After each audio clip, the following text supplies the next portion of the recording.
So it was an eclectic week in Canadian politics, with the issues ranging from the price of groceries on the shelves to the presence of guns in a provincial legislature, specifically the Saskatchewan legislature, where Jeremy Harrison has now resigned as House Leader after admitting he did, in fact, bring a hunting rifle to the legislature, something he previously denied.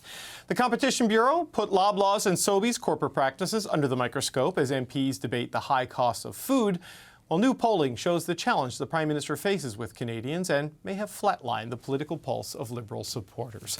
Let's bring in some party insiders. Greg McEachern is a former Liberal ministerial staffer whose pulse is beating just fine. Melanie Richer is a former Director of Communications for the NDP, and Fred Delory is a former National Campaign Director for the Conservative Party. Gang, good to see you. Happy Friday.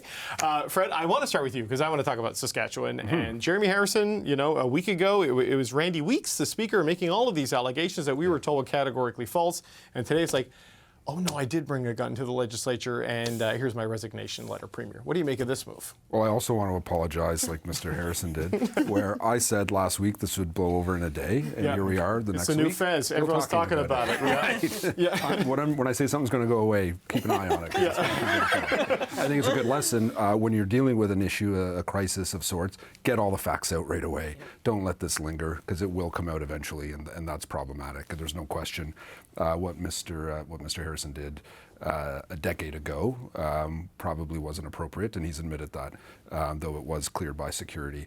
But you know, the reason we're talking about this is, you know, the Speaker Weeks brought a lot of stuff out. He has been become a very partisan player there against his own party for the last number of months, not just against Minister Harrison, but against the whole cabinet there. He's been very aggressive in the House. And I think it's something about the role of Speaker used to be this very important referee in our system, and we're seeing that change. We're seeing it get watered down in different jurisdictions. We're seeing it federally with Greg Fergus, the Speaker, where, you know, there's been a number of calls by the opposition parties to have him resign. This week, the Conservatives were again, when a fundraiser went out that was overly partisan. I do agree it was probably... that was the party's fault, it seems, right? As opposed to his. That's what they're saying. Yeah. But it keeps happening. You're right, it is a stretch that it was the party's fault. It keeps happening every few months with this guy, though. There's a continuation with Speaker Fergus that is questionable. Okay, but Mel, back to this bringing a gun to a legislature and having it slip your mind. Boy, I have been in this business 25, 26 years now, cover politics for about 20 of those. I've never heard of anyone bringing a weapon like that, like hunting rifle or not, into a parliament. Totally. You know, and what do you make of this? Totally. I'll go back to your point earlier about, you know, if you want something to go away, get it done with, right? I remember, you know, when I first came on the Hill and I started working with Anne McGrath, if something came up, if an issue came up or a crisis came up, she would always say, where is this going to be in 2 weeks? Make that decision today. Get that all out. And the fact that they didn't, this is still a story. This is something that the NDP is going to be able to talk about. They've broken for, or the House has risen, so now they're going to go back to their ridings. They're going to lead up to an election. This isn't something that I want to be talking about if I was the current Premier. And just to maybe go back to the idea of actually bringing a gun into the legislature, it just, to me, speaks of such privilege that, well, I'm the House Leader, the rules don't apply, and I don't think that that's the message. I don't think he was at the time. But we don't really know the specific date, right? And he kind of isn't telling us. Right. And he also said, I reject categorically all of the allegations except for one, right? Totally. But it was a big one. The second you say something, but don't say the first part, right? So I don't know that that's the message that folks want to be giving to people in Saskatchewan going into the next election. So I don't think that this is particularly helpful. And I maybe disagree with you a little bit. I don't think this is a Speaker thing. I think that this is something that Premier Moe and his team of candidates will have to deal with and are dealing with it poorly. Well, a couple of things can be true, right? I mean, the Speaker could have gone beyond what is acceptable for the Speaker, and still he brought a gun into the legislature. But, you know, Greg, it makes me wonder, he's resigned as House Leader. even though the House is not going to come back before the election. Still in cabinet, still in caucus, like still in cabinet after your boss, the premier, went out and said these allegations are categorically false, and oops. Yeah, a week ago today we were talking about this, and I added the caveat that Scott Moe, he kind of left out the text messages that the House Leader and the Finance Minister that were kind of threatening had sent to the Speaker, which I worked in a provincial legislature and a federal one. That just is beyond me. But in terms of a gun, who forgets bringing a gun into a workplace in Canada that you don't need a gun for? I mean, this is the Quebec legislature had an incident in the 80s. A decade ago, we had a very serious one here. Like, this is serious stuff. And how do you forget it? My other question is, why do we believe Harrison now? And why do we believe the Premier now? Because a week ago, they told us one thing. And to your point about leaving him in cabinet, if more does come out, this will mean another step. And will he resign? Will he won't? There'll be a couple of days. And again, to my colleague's point here, is just rip the Band-Aid off. But obviously there was a lot more to what was going on in Saskatchewan than we first realized. And again, I think this is very serious. And I think it's not a coincidence that this was done on a Friday. Right, and just to give credit to Mr. Harrison, who I don't know, even though he was an MP here for a while, it was before I came to Ottawa, he says he was going on a hunting trip, it was a hunting rifle, it was properly stowed, he had to go into his office in the legislature to get some work to take with him, I guess, on the hunting trip, and he didn't want to leave the gun in the car, so he brought it in. Security said he could take it in. Why he didn't leave it with security, I don't know. But that's just to fill in the blanks on that. Okay, Mel, sorry, go ahead, Fred. I'll just say the reason why if you make this about Greg Fergus, I'm going to cut you. If it's a registered firearm, he can't leave it with someone else. You have to keep that on your possession.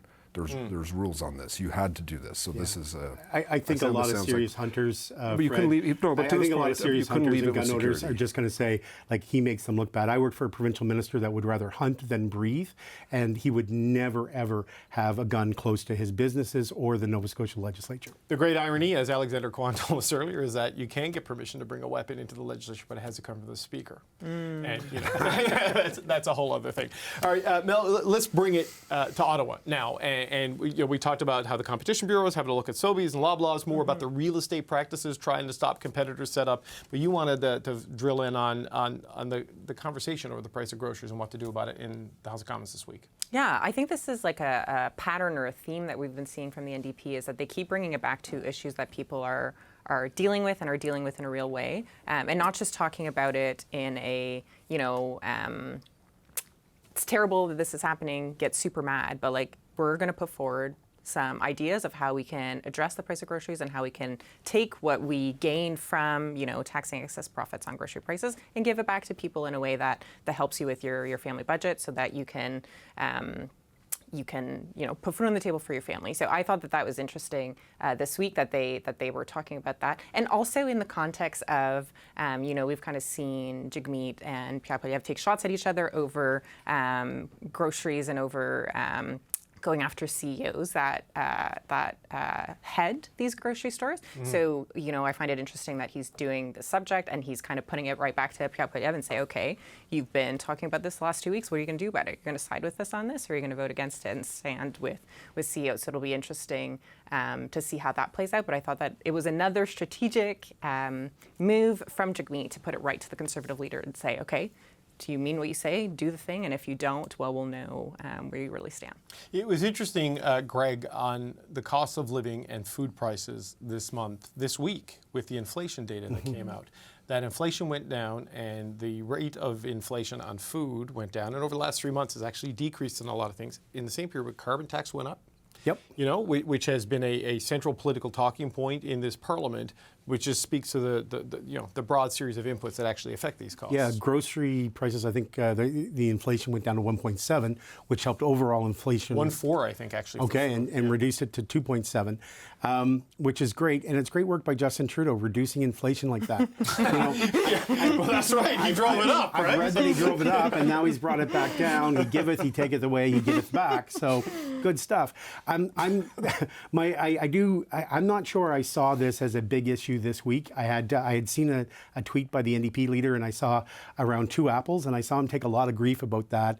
And it seemed very much the Conservative leader's style. And people were talking about the organic tofu that was in the photo, and the type of apples are very, very The 2 Honeycrisp apples cost about $6, and they are a high-end premium apple, or so I'm told. Yeah, I think parents are buying the big bag of cheap apples, like if you've got a family. So I will give credit to the NDP. I know Alistair McGregor was raising something similar back when when Parliament returned in the fall of 22. But I think the reality is that, for the Liberals, they have to look at what they can actually do on this, and it's pretty tough. It's around competition. So you see Minister Champagne talking about bringing more supermarket chains into Canada. There's the code of conduct. They've had some movement from some companies, not so much in others. So again, if I'm the Liberals, I'm looking at that inflation rate and trying to make sure that it's keep coming down. Well, Fred, now that the Prime Minister has decided to personally lower the rate of inflation and they can do their victory lap, making a joke, of course, but inflation crisis is over. Affordability crisis is not, because all of those price increases are baked into that basket of goods, even if it is starting to even actually go down on certain products. Overall, everything is still more expensive. Mm-hmm. And it's interesting to see the NDP. They're doing this, and in some ways you could see why they're doing it, but I think they're still getting the wrong words when they're doing it. They're going after the CEOs, they're going after the big companies. It's the same type of attack they do when they go after Poilievre, when they talk about how he's going after workers. Well, I saw Jagmeet Singh come out recently and say, well, he's never stood in a picket line with you, so he's not really with you. Most of these most Canadians are not the wealthy people that are going to see are going to be attacked by on the corporation side or feel the big union boss type stuff. They're not there. The NDP might be on the right issues, but they're not drilling down into actually getting to Canadians on these issues. Okay, Greg, I want to switch, because we're getting tight on time, to the poll we saw this week, which is an interesting bit of data from Abacus data that shows people like the issues the Liberals are putting out there and the policies and don't want them to change, but they really want change. Yeah. How does your crowd deal with a dynamic like that? Well, I mean, you don't know what problem. You need to know what the problem is before you can solve it. And my short take on this was they like the programs, they don't like the programmer. And I think there was a lot of meat in that poll. Susan Delacourt at the Toronto Star wrote a really good column on it as well, breaking it down. And it's kind of funny. We want dental care. And there is an expectation that if the Conservatives win, the leader will cut it. And they really like it, but they're also really aware that he may cut it, but that's still not going to change the way they vote. So I guess the diagnosis is probably the most helpful thing there. I think of Conservative friends who told me in 2015, I think you mentioned this last night as well, is that the war room got to a point where they just felt that it didn't matter what Mr. Harper said, people just didn't want to hear from him anymore. And so the Liberals have to kind of figure a way around that. Is it tone and language? I find a lot of what Liberals say sounds a lot like 2016, 17, 18. It's not authentic. It doesn't sound the way people talk. I don't think people are as aspirational as they were when the government came in. It's much more brass tacks now. But I think there's a lot in that poll where you're being told, people are concerned about abortion. Your last panel, the media panel, today, again, Mel and I talked about this a couple of weeks ago. What's that old line that the greatest thing that the devil did was convince the world that he doesn't exist? Well, the greatest thing that the Conservatives have done on abortion is convince people that they never bring it up. It's the Liberals and the NDP. And I think there's a lot of reluctance from media to touch that issue, and I get it. I grew up in a very strong faith, and my faith, what I grew up in, was against abortion. But people evolve, and I think Canadians have evolved, and Liberals have to figure out a way to have a conversation on tough topics like that. So, Freddie, it's interesting, though, that in the data it says they want change, but don't change that, don't change that, don't change that. And I'm pretty worried he's going to change these things, which suggests a vulnerability in that for Pierre Poilievre. It's just whether Justin Trudeau can take advantage of it. Well, Absolutely. First of all, I'm grateful that Greg actually wants to talk about polling for the first time in a while. But you're right. When have we not? But for you to bring it up. Look, there's definitely vulnerabilities there because people right now, Prime Minister Trudeau has been in for almost a decade. And when you do that, you collect enemies, you disappoint people when you're in power for so long, and he's done that. Through the pandemic, I've said it then, I'll say it now, I think he's done a good job leading us through that. It's the recovery afterwards that it didn't seem like they have a plan. Inflation that we just talked about went up, and people are blaming him for that. And it's very hard for him to navigate. So with that, it's this motion or this mood of change has set in. And any kind of change, right now, Poilievre is the change that they want.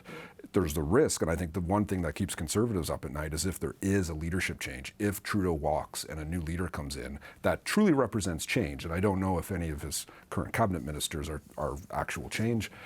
If that comes in, if they become the change that works for Canadians, that is going to be a problem for Conservatives. There is, Mel, this anger and push for change, like we're seeing it in a bunch of Western nations, but like it's at play in New Brunswick, it's potentially at play in Saskatchewan. We've seen Legault slide way down in Quebec. So during elections, people opted for consistency. During COVID, they opted for consistency. Now they're opting for change. Right. I mean, how do you even approach a dynamic like that, even if the data does show the issues that you can push at, the buttons totally. you can push? And for so long, it felt like they weren't responding to people the way that people were asking to be responded to, or didn't seem in touch with what people were going through. I had a friend today say, Liberals used to always say, and for those who are looking to join the middle class, and it feels like they're still saying that, but folks have fallen out of the middle class because of everything that's happened. So it's like you need to refresh the way that you're talking. To your point, if you're still talking the way that you were talking in 2016, 2017, that is no longer how people are feeling. So it's not just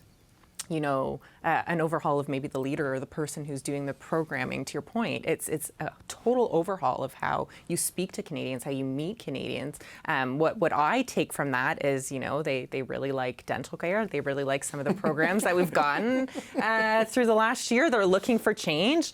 What an opportunity for Jagmeet Singh and the NDP to tap into that and to position themselves as change, but also we got this stuff done. You don't got to worry about us. We're going to keep this in, and we're going to do better. But the election's still a year and a half away. So who knows what'll happen? Greg, I was just going to say, and we're out of time. It's amazing how Mel can always bring it back to give credit to Jagmeet Singh, and Fred always makes it about Greg Fergus. Great from fall, like another statement. All right, gang, always a good way to end the week. Thanks so much. Greg McKecker, Melanie Richer, and Fred Delory. Thank you so much.